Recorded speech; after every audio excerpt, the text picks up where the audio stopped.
یا باید یاد بدم چجوری با یه پیچگوشتی کابینت‌های خونت رو رگلاژ کنی.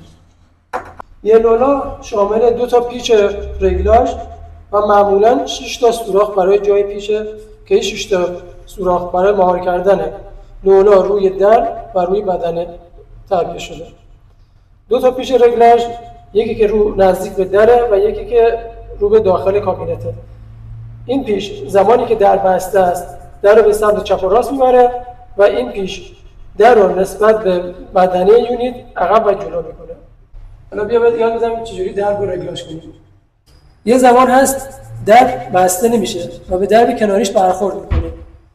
اینطور مواقعی پیچ رگلاژی که به در نزدیکتره اونو باز میکنیم که درب کابینت به سمت عقب بره و بعد درب رو میبندیم.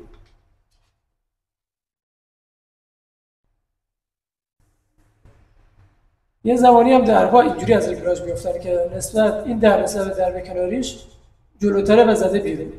اینطور مواقعی باید پیچ دوم لولا رو که به سمت داخل کابینت شل کنیم و در رو کامل به یونیت بچسبونیم. بعد دوباره پیچ رو سفت کنیم.